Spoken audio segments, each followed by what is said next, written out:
Dear student, मैं sir Pawan Rathore, department of botany.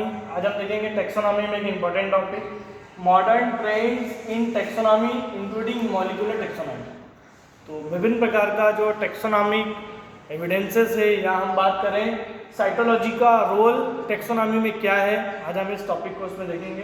तो जिसमें कि APJ4 जो सिस्टम है, एंजियोस्पर्म फाइलोजेनी जो सिस्टम है वो देखेंगे हम। इसमें क्या होता है, APJ4 सिस्टम की क्यों जरूरत पड़ी यहाँ पर। इसमें मेन हमारा फर्स्ट टॉपिक जो दिया हुआ है, major contribution of cytology in taxonomy. योगदान क्या है साइटोलॉजी का, अर्थात कोशिका विज्ञान का टेक्सोनॉमी में क्या योगदान है, क्या रोल हैगा। ये विभिन्न प्रकार का जो 6 पॉइंट दिए गए हैं, ठीक है, इनके मदद से हम आज साइटोलॉजी का रोल देखेंगे टेक्सोनॉमी में। जैसा कि वर्गीकी आपको मालूम है, टेक्सोनॉमी क्लासिफिकेशन अलग अलग साइंटिस्टों ने अलग अलग प्रकार से बताया, जिसमें हमने नेचुरल क्लासिफिकेशन देखा था, ठीक है, फिर फाइलोजेनिक एक क्लासिफिकेशन देखा, और एक हमने देखा था जो मेन हैगा आर्टिफिशियल क्लासिफिकेशन। ठीक, तो साइटोलॉजी अर्थात कोशिका विज्ञान की हेल्प से हम किस प्रकार से टेक्सोनॉमिक एविडेंसेस को देख सकते हैं और उनका क्या रोल है देख सकते हैं। फर्स्ट पॉइंट है क्रोमोसोम्स नंबर। तो गुणसूत्र जो संख्या होती है उसके द्वारा कोशिका विज्ञान में हम टेक्सोनॉमी के अंदर बहुत सारी चीज़ों को एज ए एविडेंस हम उसमें यूज कर सकते हैं। अर्थात गुणसूत्र किसी प्लांट में पर्टिकुलर, देखिए, संख्या तो कांस्टेंट होती है, किसी में वेरिएबल होती है। अर्थात अलग अलग पौधों में अलग अलग प्रकार की गुणसूत्र संख्या उपस्थित होती है, किसी में स्थिर होती है, कांस्टेंट होती है। तो वह जो है क्रोमोसोम्स नंबर साइटोलॉजी में एक इम्पॉर्टेंट फैक्टर होते हैं। अर्थात इसकी मदद से हम जो प्लांट है उनका इंटरनल स्ट्रक्चर, उसकी साइटोलॉजी, उसका एनाटॉमिकल स्ट्रक्चर हम आसानी से ज्ञात कर सकते हैं।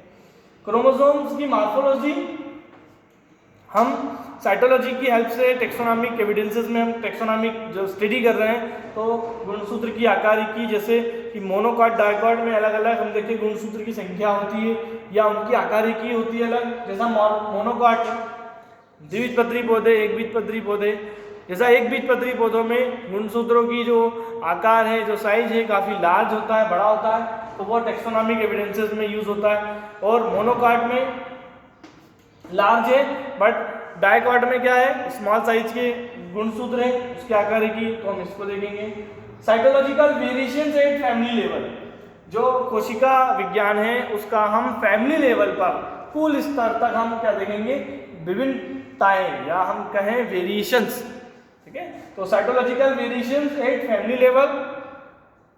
The fourth point, behaviour of chromosome during meiosis.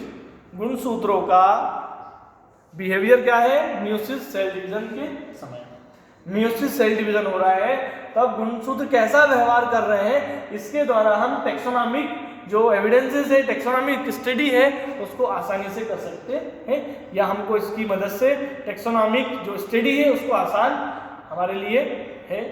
Cytological variations at generic level, अर्थात जो जीनस होते हैं,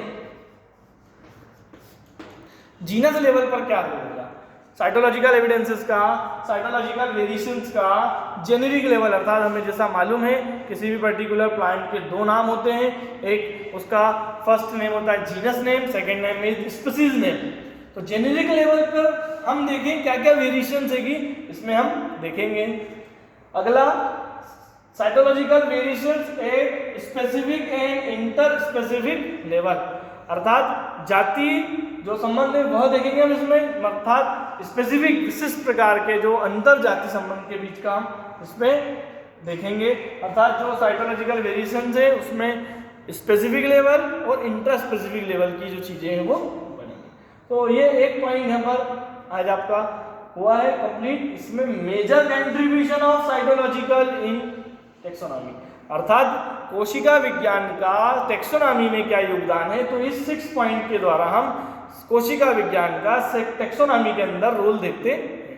कोशिका विज्ञान की मदद से हमको टेक्सोनॉमिक स्टडी में बहुत आसान काम हम देख सकते हैं। अर्थात उनके द्वारा हम विभिन्न प्रकार के एविडेंसेस, जैसे कि गुणसूत्रों की संख्या हम देखें, कांस्टेंट होती है किसी प्लांट में, निश्चित होती है, किसी में वेरिएबल होती है। ज़्यादातर निश्चित ही संख्या होती है।